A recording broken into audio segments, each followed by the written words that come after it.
Hey, what's up guys? Josh with Metal in Motion. It's been a little bit since I've uploaded a video. Last year was crazy busy, and I've kind of since then been a little messed up. So anyways, still getting around. Broke my foot doing some rock climbing, and anyways, thankfully I can get around on this handless crutch, but that's not what I'm going to talk about today.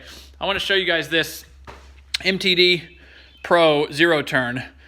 The guy has got a hot wire right here coming straight off the hot of the battery, and he's touching that to the solenoid and just cranking it that way.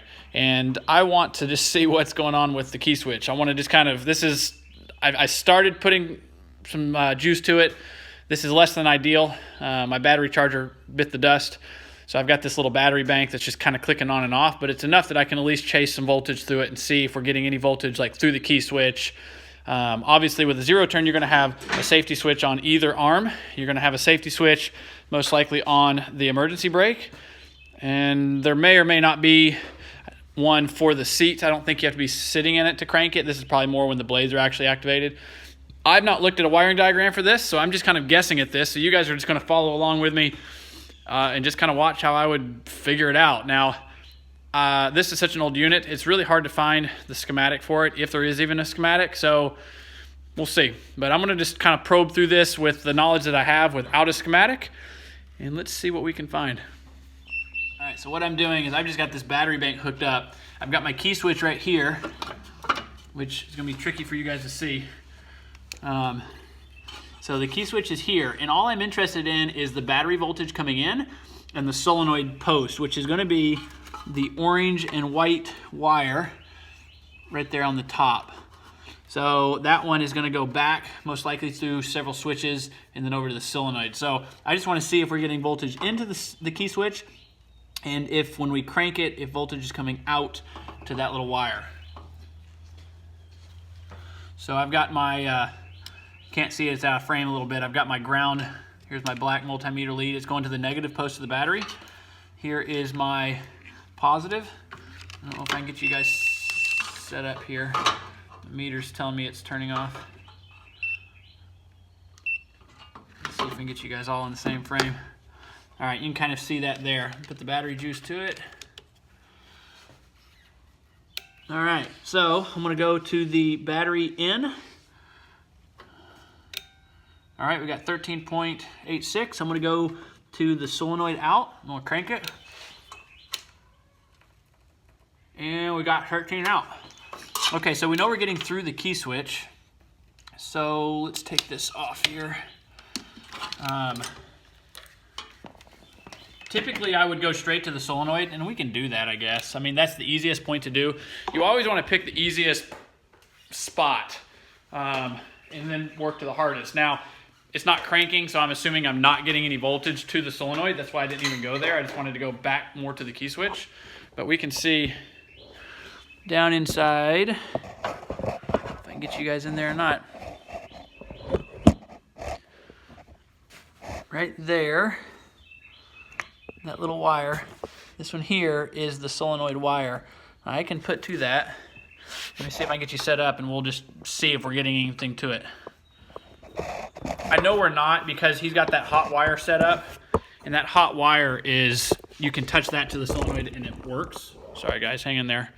Give you guys motion sickness. And I know it works, so, because the engine will crank that way. This engine's got some problems to it, for sure. Try to get you guys in there as well. All right, let me get some jumper cables. This is going to be a three-handed job. Battery's timing out on me here. All right, battery is on. I'm touching down here. It's kind of dark down there, I know. Let's see if I can crank it at the same time. Let's see what we get. Nada. Make sure I'm on that terminal really well. Okay. Nothing. All right, so now what we need to do is kind of just go through and check some of these switches, and we can maybe follow that orange wire and see if it goes. A lot of times that wire will change color and you'll be, it won't be the exact same color, but maybe we can see where she goes. It's definitely easier to work with a regular battery charger, get a good battery on there. But the reality is, with that battery box, I mean, there's a lot of times that's all people's got. So, you know, you might be in the middle of a field trying to diagnose why your mower shut off. So this would be something you could use. All right, let's see what we got there. Anything? Nothing on that one. Nothing. Oh, you know what? That was on hold. Let's try it again. Contact. Oh, we got 13 through there. Okay, so we getting anything out? Okay, we're getting out of that switch. I'm just following those orange wires. So we got 13 on that one. And the switches are activated right now, so they should have continuity through the switches. We should be getting passage through them. All right, that one's kind of hard to get to. Got juice coming into one. Do I have juice coming out of that one?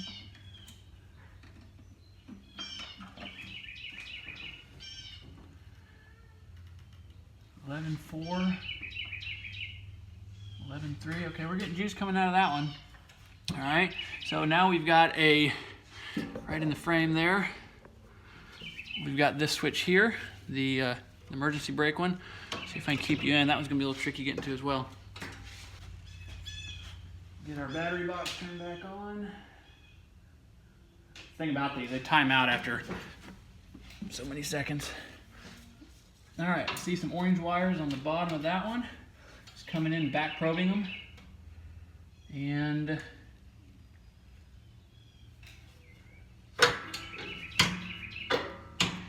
nothing on one. Let's try the other.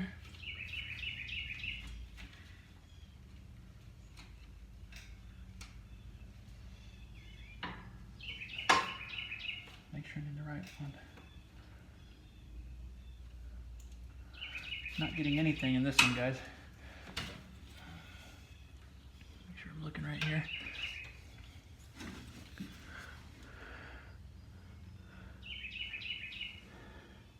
Oh. My bad. Gotta crank it. Doofus.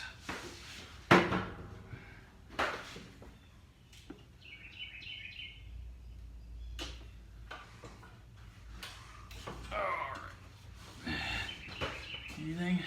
Here we go, cranking. Anything on that other one? Cranking. And cranking. Not getting anything to it. All right, what's going on? What are we missing?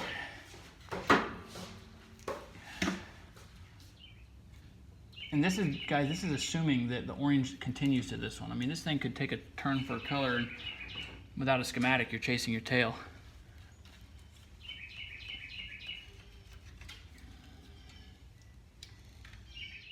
Wow, guys, nothing like thinking you're recording and you're not, and you've been talking to yourself the whole time. So, anyways, I've been doing stuff thinking the camera was on and it wasn't. So I'm gonna try to catch you guys back up. Let's flip you around. All right, so we've got the two switches here and the emergency switch. Let me get you set back up. Have mercy. All right, bear with me, guys. Sickness coming. Okay, so we had the two switches. I had to pull up a schematic because I was chasing my tail a little bit. I did find one. It's a little rough, but it does work. So we've got left and right handlebar switches there. We've got the emergency brake down here. This comes in as an orange, comes out as an orange and white, goes into here as an orange. So this orange is connected to here. So this is correct. We've got juice coming to both of these. It comes out of this as a black and orange and comes around to the PTO switch, which is black and orange right there. And then it goes through the PTO switch and comes out as a orange and white, which comes back down to the emergency switch as a orange and white, and comes out of the emergency switch as an orange and goes back to the solenoid.